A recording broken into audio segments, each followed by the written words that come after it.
Assalamualaikum warahmatullahi wabarakatuh. Salam dan bahagia. Halo semuanya, perkenalkan nama saya Vera Dilaristu Praduana dari program studi manajemen Fakultas Ekonomi Universitas Sarjana Wiyata Taman Siswa dari KKN UST Padepokan 80. Nah, saya di sini ingin memberikan sedikit informasi tentang investasi. Apa sih itu investasi? Tujuan investasi itu apa? Manfaat dari investasi dan bagaimana cara memilih tempat berinvestasi agar kita ini tidak terkena investasi bodong. Nah, agar kalian tahu bagaimana cara dan tips-tipsnya, kalian simak terus videonya ya. Oke, langsung saja kita ke materinya. Slide pertama yaitu pengertian apa sih investasi itu.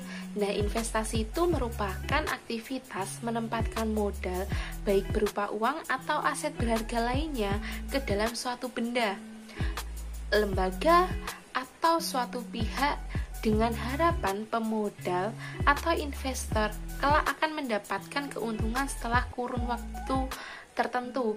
Nah, berharap mendapatkan keuntungan itu bisa disebut juga dengan penanaman modal. Slide selanjutnya yaitu jenis investasi.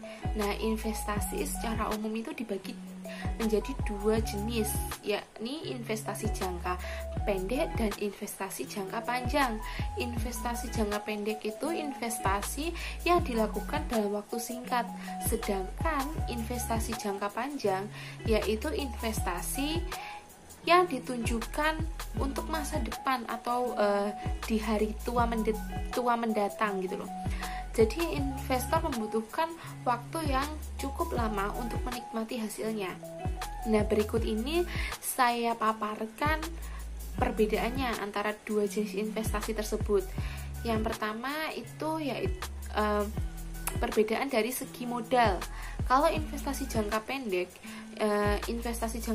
itu bisa dimulai dengan modal yang kecil, bahkan tidak sedikit instrumen yang bisa dimulai dengan budget ratusan ribu rupiah gitu.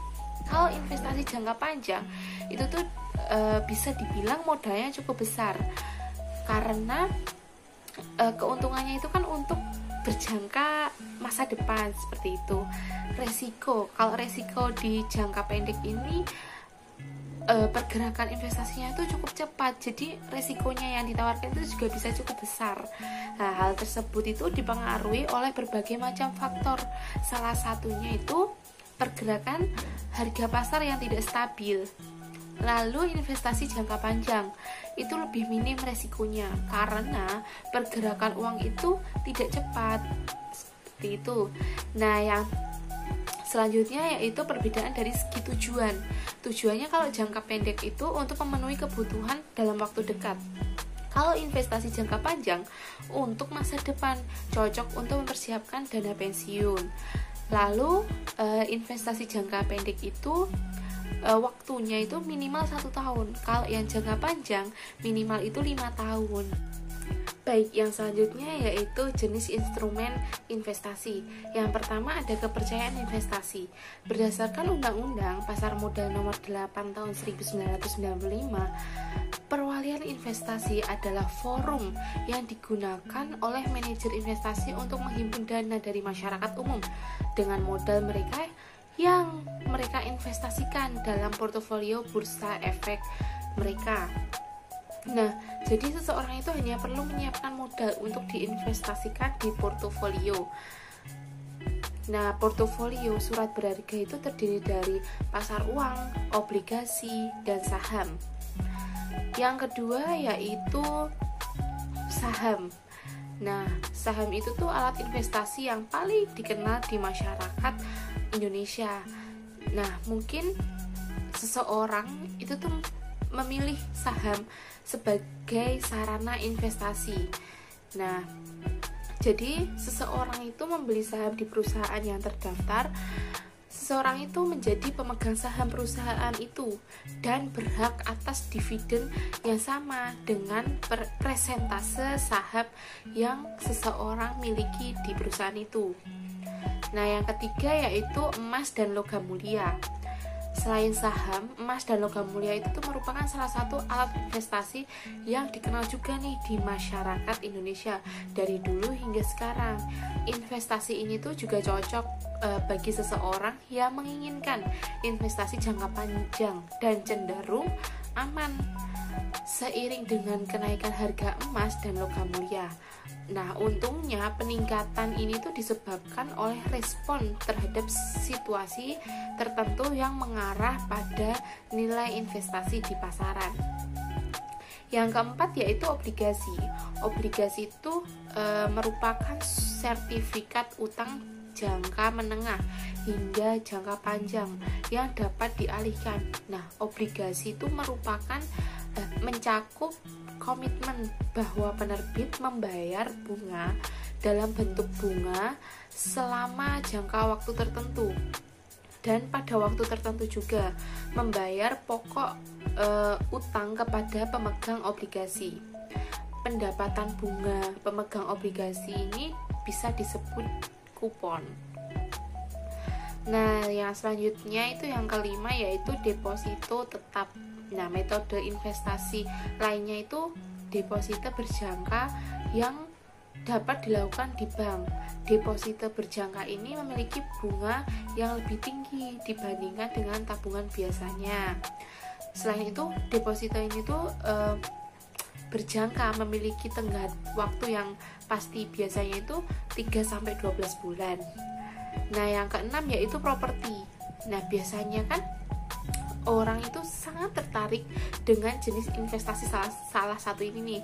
Nah, jika sudah memiliki modal yang cukup, seperti seorang yang diketahui itu tuh tanah dan bangunan, itu kan merupakan investasi jangka panjang yang menjanjikan.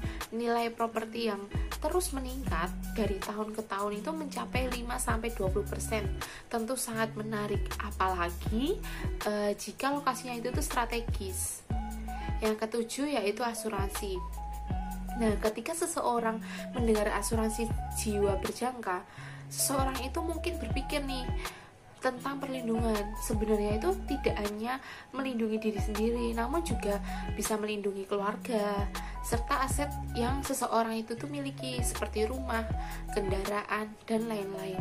Jika asuransi secara umum itu masuk akal sebagai perlindungan, asuransi juga bisa menjadi salah satu pilihan seseorang dalam hal menginvestasikan uang seperti itu. Nah, yang selanjutnya yaitu manfaat investasi. Yang pertama ada melawan inflasi. Inflasi itu terjadi setiap tahun dan nilai mata uang menurun. Tanpa investasi, nilai uang seseorang itu akan tergerus setiap tahun. Oleh karena itu, penting untuk mencari investasi yang memiliki return yang lebih tinggi dari inflasi. Nah, yang kedua yaitu menambah sumber pemasukan. Investasi secara tidak langsung itu memberikan sumber pendapatan tambahan. Oleh karena itu, disarankan untuk menyisihkan sebagian dari gaji seseorang untuk investasi bulanan, agar gaji bulanan seseorang itu tuh bekerja gitu loh. Yang ketiga yaitu mencapai tujuan finansial yang lebih cepat. Nah, jika seseorang bisa menabung hanya 1 juta rupiah per bulan, itu akan memakan waktu lebih dari 8 tahun. Namun, jika seseorang berinvestasi dengan pengembangan tahunan rata-rata 12%, seseorang dapat mencapai tujuan itu dalam waktu 6 tahun, jadi lebih singkat seperti itu. Yang keempat itu meningkatkan kekayaan atau aset. Nah, hal ini tuh dapat diterapkan pada investasi real estate, tanah, apartemen, dan pembelian rumah yang akan meningkat harganya itu di masa depan. Namun perolehan nilai tidak dapat dicapai dalam waktu singkat dan membutuhkan banyak waktu dan kesabaran. Yang kelima yaitu memenuhi kebutuhan di masa depan. Dengan banyaknya kebutuhan tak terduga di masa depan, sangat cocok untuk investasi guna memenuhi kebutuhan yang menunjang masa depan. Nah, berinvestasi di masa sekarang itu bertujuannya untuk mendukung dan mempertahankan kehidupan masa depan seiring dengan meningkatnya nilai. Yang keenam yaitu gaya hidup sederhana atau hemat. Nah, dengan sebuah investasi, seseorang berusaha hidup sederhana untuk tetap berinvestasi dan pada akhirnya menghindari membeli sesuatu yang kurang penting dan lebih ekonomis. Yang ketujuh yaitu terhindar dari hutang. Dengan gaya hidup sederhana, orang terhindar dari hutang. Mereka yang wajib berinvestasi lebih memilih untuk menghindari hutang dan hidup sederhana untuk meningkatkan situasi ekonomi mereka. Nah, yang selanjutnya yaitu tips cara melakukan investasi agar mendapatkan untung. Yang pertama itu memiliki tujuan yang jelas. Nah, mengapa harus memiliki tujuan yang jelas dalam investasi gitu? Nah, hal ini tuh sulit untuk menentukan langkah selanjutnya yang harus diambil tanpa tujuan yang jelas. Sasaran menentukan jenis investasi apa yang harus seseorang lakukan, mulai dari kerangka waktu hingga jenis investasi dan tujuannya. Yang kedua yaitu dapat menilai seberapa banyak modal yang bisa disiapkan. Nah, tahap ini tuh menjelaskan uang atau aset yang seseorang miliki untuk saat ini. Saat ini, seseorang bisa berinvestasi dengan modal kurang dari 100.000. Modal juga mempengaruhi jenis investasi seperti emas, saham, seperti itu. Yang ketiga itu memahami resiko pada diri sendiri sebagai investor dan jenis investasi yang diambil. Nah, segala sesuatu yang berhubungan dengan perputaran uang tidak lepas dari faktor untung dan rugi. Resiko untuk diri sendiri itu berarti kinerja keuangan. Tentu saja jika seseorang memutuskan untuk berinvestasi, siapkan sejumlah uang untuk terlebih dahulu, baik di awal maupun dalam prosesnya. Nah, dalam hal ini nih, seseorang harus terlebih dahulu melunasi hutang dengan jangka waktu, pendapatan yang stabil, dan dana tambahan. Yang keempat yaitu memperhatikan aspek legalitasnya. Nah, setelah mengetahui jenis dan produk investasi yang dibutuhkan, pada saat membeli produk investasi perlu ditentukan agen penjual atau penyedia tanah memperoleh izin usaha yang sesuai dengan kegiatan usahanya. Yang kelima itu pahami siapa sih regulatornya. Jadi seseorang itu harus memastikan mengetahui siapa otoritas pengawas yang mengawasi perusahaan yang menjual dan menyediakan produk investasi. Ini tuh diperlukan jika sesuatu terjadi di masa depan. Yang keenam itu tuh membaca ketentuan yang berkaitan dengan produk secara seksama. Aturan produk yang harus dibaca dengan cermat. Hal ini tuh untuk memastikan bahwa konsumen memahami sepenuhnya hak dan kewajiban, manfaat, biaya, dan risiko yang terkait dengan produk investasinya. Sekian informasi dan penjelasan tentang investasi dari saya. Jika ada salah kata mohon dimaafkan dan terima kasih untuk kalian yang sudah menonton video ini. Semoga bermanfaat untuk kalian.